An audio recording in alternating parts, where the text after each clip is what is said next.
"You'll pay for that," he growled, stepping forward with a sick smirk. The bar went dead silent. Glasses froze mid-air, pool cues paused mid-shot. Everyone turned to watch as a blonde woman, no older than 30, stood facing a wall of leather, tattoos, and testosterone. Her name was Claire, and she wasn't here to pick a fight. She just wanted a drink. But apparently, walking into their bar in boots and a denim jacket was an invitation.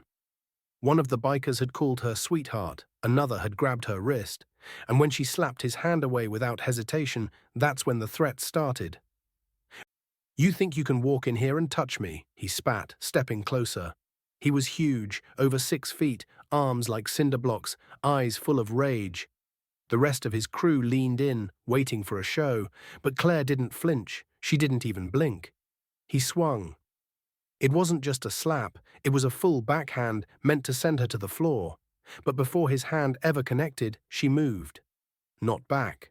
Forward. She stepped into him, twisted his arm mid-swing, and drove her elbow into his ribs with one brutal, practiced move.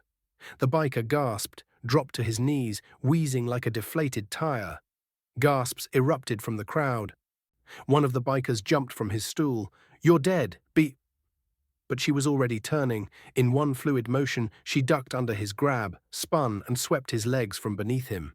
He hit the floor hard, skull bouncing off the wooden boards. 2 more rushed her. Bad idea. Claire moved like she'd done this before, because she had. 10 years of military combatives, 2 tours overseas, and a lifetime of never backing down. The third man lunged. She sidestepped, caught his wrist, twisted, and snapped his elbow with a clean pop. He screamed, collapsing into the arms of his stunned friend, who wisely chose not to move.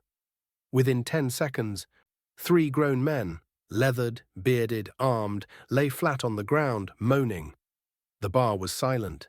Behind the counter, the bartender, a middle-aged woman with tired eyes, stared in awe. She had seen a lot in that bar, but never this. "Who the hell are you?" she asked, almost whispering. Claire calmly adjusted her jacket, dusted off her hands, and answered, "Just someone who doesn't tolerate cowards." Then she turned to the man still groaning on the floor, the one who started it all. "I didn't walk in here looking for trouble," she said. "But I also didn't walk in scared, and you thought you could break me with fear." He didn't answer. Just lay there, holding his ribs. What no one knew, what no one bothered to ask, was what brought Claire to that town in the first place. She wasn't just a traveler, she was there to visit her sister, one who'd spent years surviving abuse from a man just like this crew. Claire had seen firsthand what fear did to strong women. She made herself a promise a long time ago. No woman would be left alone in moments like that again.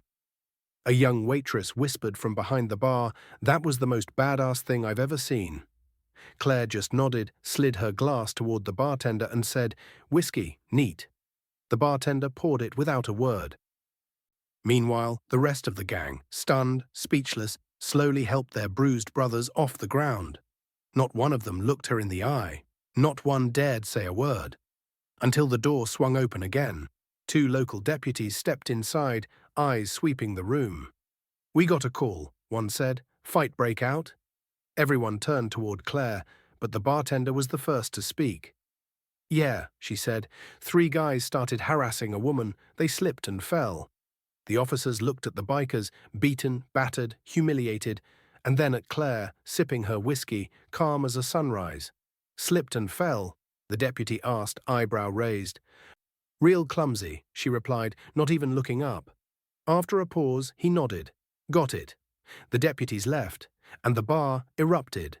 But not with violence, with applause. Men clapped, women cheered, even the jukebox kicked back in, almost in approval.